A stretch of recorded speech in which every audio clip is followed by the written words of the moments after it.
ریختی تعارف۔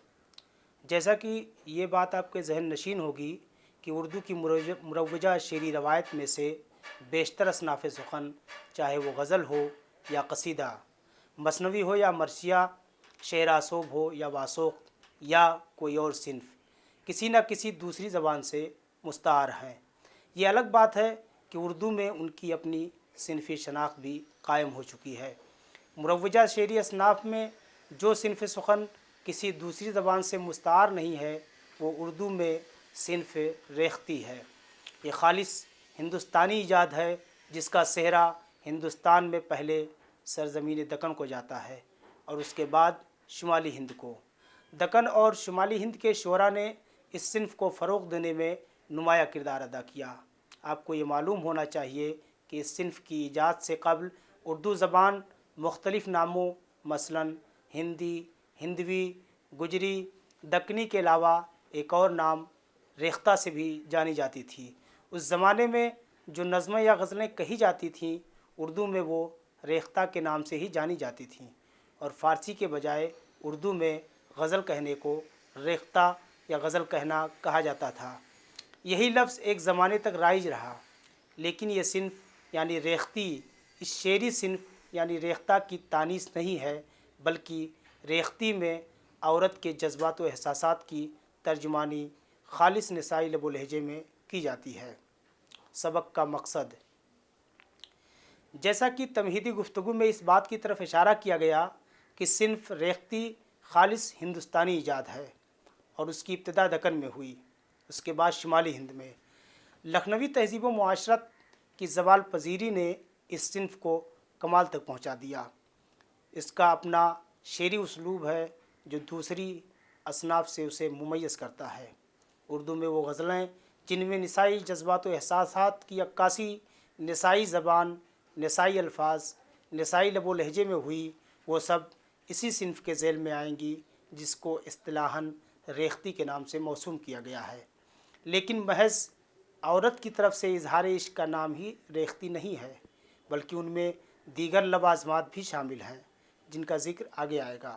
یہ صنف غزل کی مخصوص حیت میں ہونے کے باوجود اس حیت سے بہت کم جانی جاتی ہے۔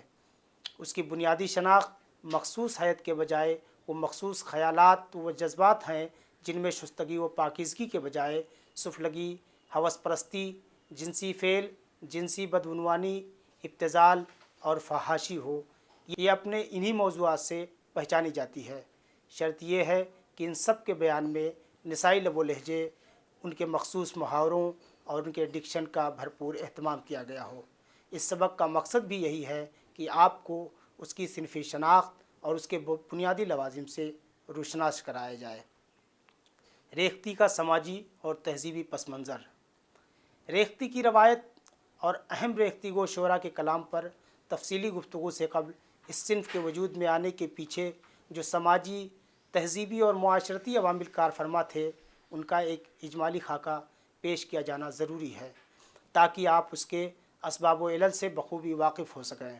جیسا کہ آپ کو معلوم ہے کہ دبستان دہلی کے زوال اور دبستان لکھنؤ کے عروج کی ایک تاریخی حیثیت ہے، نیز دہلی کی تباہی و بربادی کا بھی لکھنؤ کے عروج سے ایک گہرا رشتہ ہے۔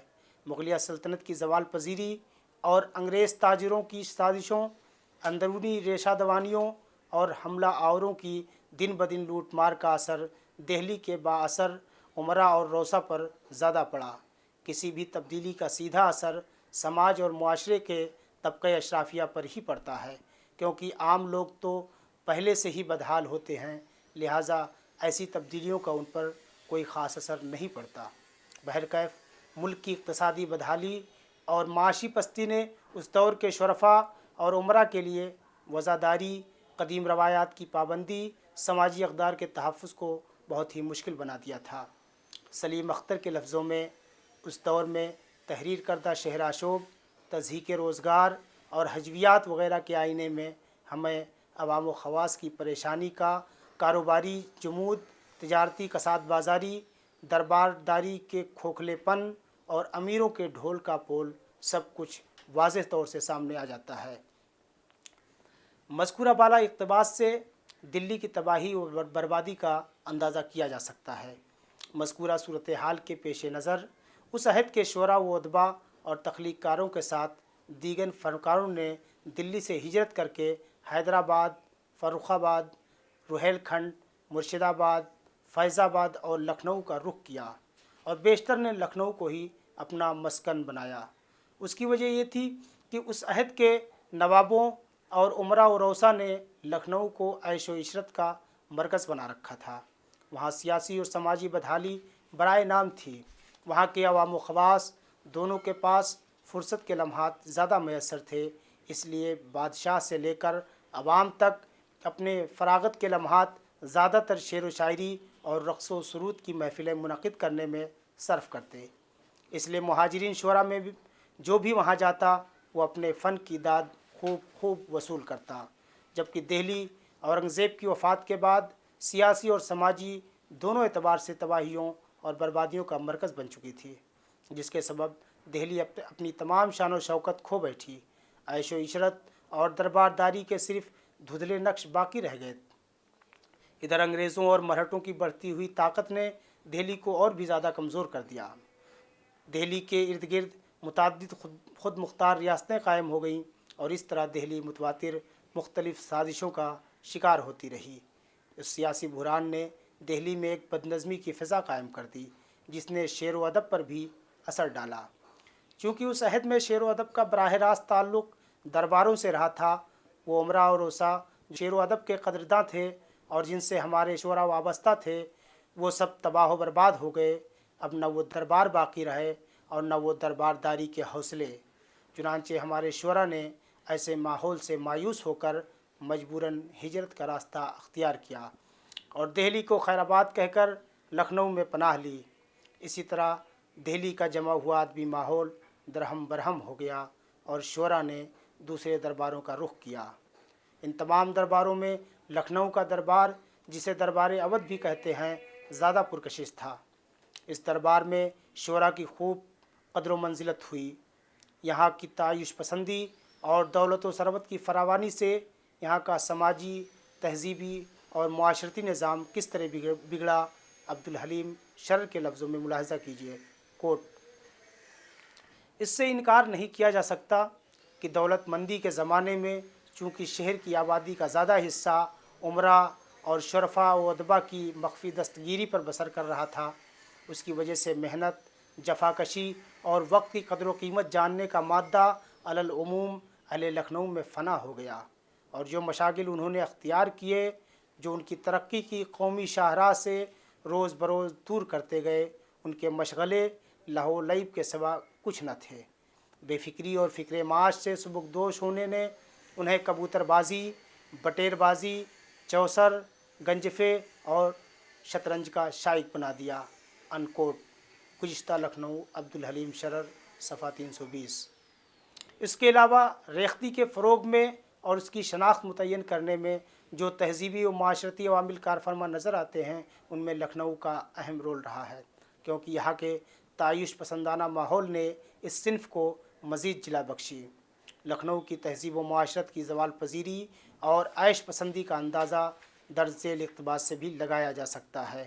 کوٹ: ہر طرف ناچ رنگ کی محفلیں گرم تھیں، صبح سے شام تک اور شام سے صبح تک نقاروں کا شور کسی لحظے بند نہ ہوتا تھا۔ سڑکوں پر گھوڑوں، ہاتھیوں، اونٹوں، خچروں، شکاری کتوں، بیلوں، راہٹوں کا ایک لامتناہی سلسلہ جاری رہتا، جس کی وجہ سے راستہ چلنا دشوار تھا۔ لباس فاخرہ زیب تن کیے وزاداران دہلی کے شریف زادے، اطباء یونانی باکمال مراد نے اور تانے طائفے اطراف ملک کے قوال، بھانڈ اور طوائفیں ملازم سرکار تھیں۔ ادنا و اعلیٰ سب کی جیبیں سونے چاندی کے سکوں سے بھری تھیں۔ افلاس و احتیاج کا یہاں کوئی تصور بھی نہیں کر سکتا۔ شجاع الدولہ طبعاً مہجبی عورتوں اور رقص و سرود کی طرف مائل تھا، جس کی وجہ سے بازاری عورتوں اور ناچنے والے طائفوں کی شہر میں اس قدر کثرت ہو گئی کہ گلی کوچہ ان سے خالی نہ تھا۔ مالی اعتبار سے وہ اس قدر خوشحال تھیں کہ اکثر ان میں سے کرایہ دار تھیں، جن کے ساتھ 2-2 3-3 خیمے رہا کرتے۔